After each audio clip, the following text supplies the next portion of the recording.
Donald Trump చేతిలో మోడీ ఉన్నాడా లేదా మోదీ చేతిలో డొనాల్డ్ ట్రంప్ ఉన్నాడా? ఇప్పుడు ఇది ప్రపంచవ్యాప్తంగా పెద్ద ఎత్తున జరుగుతున్నటువంటి ఒక చర్చ అయినటువంటి నేపథ్యంలో అసలు ఎవరి చేతిలో ఎవరున్నారు అనేది మనం విశ్లేషణ చేసుకుందాం. ప్రస్తుతం మనతో పాటున్నారు ప్రముఖ రాజకీయ విశ్లేషకులు, ప్రముఖ సీనియర్ జర్నలిస్ట్ సిఎస్ రావు గారు. సార్తో మాట్లాడదాం. సార్ నమస్తే. సార్ నమస్తే.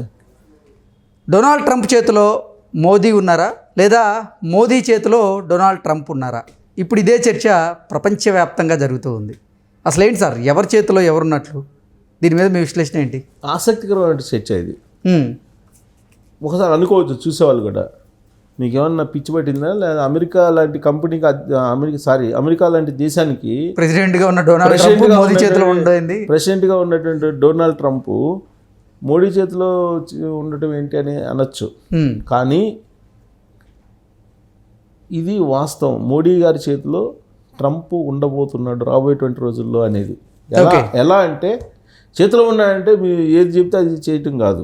ఇప్పుడు అక్కడ ఉండేటువంటి నేషనల్ సెక్యూరిటీకి ఇంటెలిజెన్స్కి నేషనల్ ఇంటెలిజెన్స్కి చీఫ్ ఎవరున్నారు అని అంటే తులసి గారు. పేరు తులసి గారు. తులసి అనగానే భారత సంతతి అనేది కదా. తులసి గారు భారత సంతతి కాదు ఆవిడ. దాంట్లో కూడా లాజిక్ ఉంది. సో అక్కడ నేషనల్ ఇంటెలిజెన్స్ చీఫ్ అని అంటే ఆవిడ చెప్పేది ఎవరైతే ఉంటారో, ఇప్పుడు తులసి గారు కాబట్టి ఆవిడ చెప్పేది ఏదైతే ఉంటుందో దాన్నే ఖచ్చితంగా ఫాలో అవుతారు కదా ట్రంప్. ఏ అధ్యక్షుడైనా, ఏ ప్రధానమంత్రి అయినా భారతదేశంలో కానీ ఇతర దేశాల్లో అధ్యక్షులైనా కానీ ఖచ్చితంగా నేషనల్ ఇంటెలిజెన్స్ ఇచ్చే రిపోర్ట్ని బేస్ చేసుకొని వాళ్ళ యొక్క విధి విధానాలు ఉంటాయి, వాళ్ళ పరిపాలన కూడా ఉంటుంది. ఇప్పుడు చెప్పండి, మోడీ చేతిలో ఉంటారా లేదంటే ట్రంప్ చేతిలో మోడీ ఉంటారా అనేది ఇంకొక వివరణ ఇస్తే కనుక అప్పుడు అర్థమవుతుంది ఎవరి చేతిలో ఎవరు ఉన్నారు అనేది. అసలు ఎవరు ఈ తులసి గారు అని అంటే, ఆర్ఎస్ఎస్ సభలు అమెరికాలో జరిగినప్పుడు ఖచ్చితంగా హాజరవుతారు. హిందూ ధర్మాన్ని 100% గౌరవిస్తారు. హిందూ ధర్మాన్ని, ఆర్ఎస్ఎస్కి సంబంధించినటువంటి భావజాలం ఏదైతే ఉందో ఆ భావజాలం పూర్తిగా ఉన్నటువంటి మహిళ. అందుకే ఆర్ఎస్ఎస్ వాళ్ళు ఏం చెప్తున్నారంటే ఆర్ఎస్ఎస్ యువరాణి అని చెప్తున్నారు ఆవిడ్ని. ఓకే, ఆర్ఎస్ఎస్ యువరాణి అని చెప్తున్నారు. అంటే మోడీ యువరాణి కదా. ఆర్ఎస్ఎస్ యువరాణి అంటే ఆర్ఎస్ఎస్ని మోడీని వేరువేరుగా చూడలేం కదా. కాంగ్రెస్ పార్టీ వాళ్ళు చెప్తున్నారు ఈ మాట, నేను చెప్పడం కదా. ఆర్ఎస్ఎస్ విధానాలను అమలు చేసిన ట్రంప్ అని కదా. ఆర్ఎస్ఎస్ని మోడీని వేరువేరుగా చూడడం. ఆర్ఎస్ఎస్ యువరాణి అయినప్పుడు మోడీ యువరాణి కూడా కదా. అంటే మోడీ యువరాణి ఎక్కడున్నారు? అమెరికా నేషనల్ ఇంటెలిజెన్స్ చీఫ్గా ఉన్నారు. ఆవిడిచ్చే రిపోర్ట్స్ మీద ఇప్పుడు ట్రంప్ ఆధారపడి ఉన్నారు. ఓకే, ఆర్ఎస్ఎస్ సభలకి ఇప్పుడు కూడా అమెరికాలో జరిగితే ఆర్ఎస్ఎస్ సభలో ఖచ్చితంగా హాజరవుతాను అని చెప్పి ఆవిడ చెప్పారు. రీసెంట్గా కూడా చెప్పారు. ఆమె పేరు తులసి గబ్బార్డ్. ఎవరి తులసి గబ్బార్డ్ అంటే చిన్న వివరణ ఇస్తా ఆవిడ గురించి. నేను చిన్న డిస్క్రిప్షన్. ఆవిడ హిందూ, పక్కా హిందూ. ఆవిడ చెప్తారు నేను పక్కా హిందూని అని, కానీ నేను భారతీయురాలను కాదు, కానీ నేను పక్కా హిందూని. హిందూ ధర్మాన్ని, సనాతన ధర్మాన్ని నేను 100% పాటిస్తాను అని చెప్తున్నారు. ఎందుకు అని అంటే ఆవిడ ఎందుకు పాటిస్తున్నారంటే ఆవిడ తల్లి ఎవరు? Carol Porter Gabbard. ఆవిడ హిందూ మతాన్ని స్వీకరించారు. ఈవిడ తల్లి హిందూ మతాన్ని స్వీకరించారు. హిందూ మతం యొక్క గొప్పదనాన్ని తెలుసుకొని ఈ పేరు కరోల్ పోర్టర్ గబ్బార్డ్ ఆమె పేరు. ఆవిడ హిందూ మతాన్ని స్వీకరించారు. హిందూ మతం పద్ధతులు నచ్చి, హిందూ మతం యొక్క గౌరవం, హిందూ మతంలో ఉండేటువంటి విలువలు, వీటన్నిటిని గమనించి హిందూ మతాన్ని స్వీకరించారు. ఆవిడకి పుట్టిన బిడ్డే తులసి గబ్బార్డ్. ఆవిడ పిల్లలకి అందరికీ ఈ హిందూ సంబంధించినటువంటి పేర్లు పెట్టారు. ఒకళ్ళ పేరు వాళ్ళకి ఆమెకు పుట్టినటువంటి సంతానం ఎవరు? Carol Porter గబ్బార్డ్కి. అంటే తులసి వాళ్ళ తల్లికి పుట్టినట్టు పిల్లల్లో తులసి గారు ఒకళ్ళైతే భక్తి అనేటువంటి ఒకళ్ళకి పెట్టారట. తర్వాత జై అనేది ఒక పేరు, ఆర్యన్ ఒక పేరు. తులసి ఇప్పుడు నేషనల్ ఇంటెలిజెన్స్ చీఫ్గా ట్రంప్ నియమించినటువంటి తులసి గారు. తర్వాత బృందావన్ వృందావన్ అని పెట్టారు. ఇలా వాళ్ళ పేర్లు పెట్టి ఆ హిందూ ధర్మంలో ఉండేటువంటి పేర్లన్నీ పెట్టుకున్నారు అని చెప్పి చెబుతారు. హిందూ మత పద్ధతిలోనే పెళ్లి చేశారట తులసి గారికి.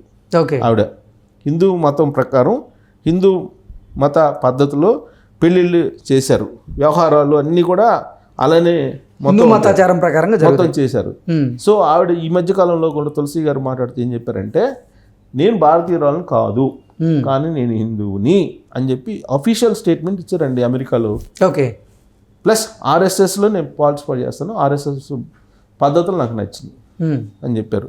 నెక్స్ట్ ఈవిడ ఏంటి అని అంటే, ఈవిడ నీకు అంటే 21 ఏళ్ళకే ఈవిడ రాష్ట్ర చట్టసభకు హవాయి రాష్ట్రం యొక్క చట్టసభకి ఎన్నికయ్యారు అమెరికాలో. తర్వాత నేషనల్ ఆర్మీ గార్డ్లో ఈవిడ పనిచేశారు. 2004-2005లో ఇరాన్తో యుద్ధం జరిగినప్పుడు ఇరాన్ యుద్ధంలో మెడికల్ డిపార్ట్మెంట్లో ఈవిడ పనిచేశారు. హౌస్ ఆఫ్ రిప్రజెంటేటివ్స్ దానికి ఆవిడ సెలెక్ట్ అయ్యారు, అంటే ఎన్నిక చేసుకున్నారు. హవాయికి హౌస్ ఆఫ్ రిప్రజెంటేటివ్ చేస్తే హైలైట్ పాయింట్, ఇది ఇంపార్టెంట్ పాయింట్, నెట్ జన్లు కూడా గమనించాలి. ప్రమాణ స్వీకారం ఎలా చేశారు తెలుసా? భగవద్గీత మీద ప్రమాణం చేశారు ఆవిడ. ప్రమాణం అక్కడ అమెరికాలో చట్టసభల్లో భగవద్గీత మీద ప్రమాణం స్వీకారం చేసినటువంటి పొలిటీషియన్ ఎవరంటే తులసి గారు. ఆవిడ భగవద్గీత సాక్షిగా అని చెప్పి ప్రమాణం చేశారు ఆవిడ 2012లో హౌస్ ఆఫ్ రిప్రజెంటేటివ్కి ఎన్నికైనప్పుడు.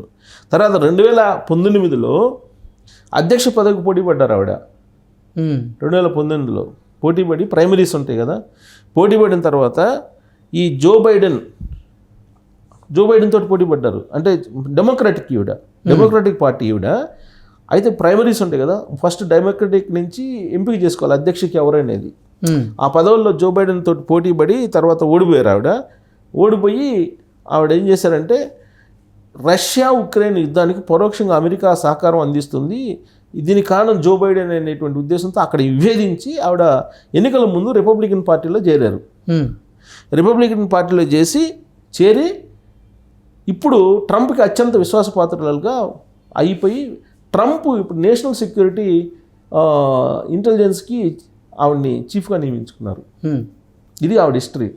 ఇప్పుడు చెప్పండి, నరేంద్ర మోడీ గారి ఎవరైనా ఇంటెలిజెన్స్ చీఫ్, ఆ ఇంటెలిజెన్స్ చీఫ్ దగ్గర ఆ ఇంటెలిజెన్స్ చీఫ్ ఏది చెప్తే అది ట్రంప్ వింటారు కదా. కాబట్టి ఇంటెలిజెన్స్ చీఫ్ ఆవిడేం చెప్తున్నారు, ఆర్ఎస్ఎస్ ఎవరండి అని చెప్తున్నారు. ఆవిడ కూడా ఒప్పుకుంటున్నారు కదా. ప్లస్ పుల్వామా దాన్ని ఖండించారండి ఆవిడ. ఒక అమెరికన్ అయింది, మన ఉగ్రవాదులు దాడి చేశారు కదా, ఉగ్రవాదానికి వ్యతిరేకం ఆవిడ, పక్కా వ్యతిరేకం ఉగ్రవాదానికి, నిర్మూలించాలి మొత్తం ప్రపంచం. ఆవిడ సనాతన ధర్మాన్ని నమ్ముతున్నారు కాబట్టి సనాతన ధర్మం ప్రకారంగా భగవద్గీత మీద ప్రమాణం చేశారు.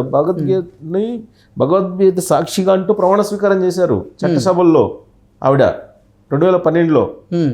తర్వాత పుల్వామా దాడిని ఖండించారు. హిందూ ధర్మం, హిందూ మత పద్ధతుల్లో పెళ్లి చేసుకున్నారు. ఈ మతాచారాలను కూడా పాటిస్తారు. అందుకే ఆవిడ ఇవన్నీ చూసిన తర్వాత ఈ అంట కడతారని చెప్పి, ఈవిడ భారత మూలాలు ఉన్న ఈవిడ అని చెప్పి అంటారని చెప్పి, నేను భారతీయురాలను కాదు, భారతీయ మూలాలు లేవు, బట్ నేను హిందువుని, నేను పక్కా హిందువుని, ఆర్ఎస్ఎస్ సభలకు హాజరవుతా, ఈ చాలా క్లియర్గా చెప్పారు. సో దాన్ని బట్టి నరేంద్ర మోడీ గారి బాటలోనే ఆవిడ కూడా నడుస్తున్నారని అర్థం చేసుకోవచ్చు కదా. అంటే ట్రంప్ రాబోయే రోజుల్లో నరేంద్ర మోడీ గారి బాటలో నడుస్తారని చెప్పి మనం అనుకోవడానికి అవకాశం. ఎందుకంటే నేషనల్ ఇంటెలిజెన్స్ సెక్యూరిటీ చీఫ్ అంటే ఇప్పుడు మనకి ఇంటెలిజెన్స్ ఉంటుంది కదా, ఇక్కడ ఇంటెలిజెన్స్ వాళ్ళతోటి ఫస్ట్ ఏ ముఖ్యమంత్రి అయినా ప్రధానమంత్రి అయినా ఇంటెలిజెన్స్ వాళ్ళతోటి ఎర్లీ మార్నింగ్ 5:30కి వాళ్ళు సమావేశం అవుతారండి. ఆ తర్వాత రెగ్యులర్ పరిపాలనలోకి వెళ్తారు. వాళ్ళు ఇచ్చే డైరెక్షన్ బట్టి వీళ్ళ విధానాలు ఉంటాయి. సో వీళ్ళ విధానాలు అధికంగా ఉంటాయి కాబట్టి ఆవిడ ఇండియన్స్కి లేదా హిందువులకి అన్యాయం చేసేలాగా ట్రంప్ని వెళ్ళనివ్వరు అని చెప్పి అనుకోవటానికి అవకాశం ఉంది. ఇది ఒక పెద్ద హ్యాపీనెస్ ఇండియన్స్కి. అమెరికా ఇండియన్స్కి అత్యంత అద్భుతమైనటువంటి మిరాకిల్ ఏదైనా ఉందా అమెరికా ఎన్నికల్లో అంటే ఇదే, ఎందుకన్నా మిరాకిల్ ఉండదు. Okay sir, thank you so much. Thank you.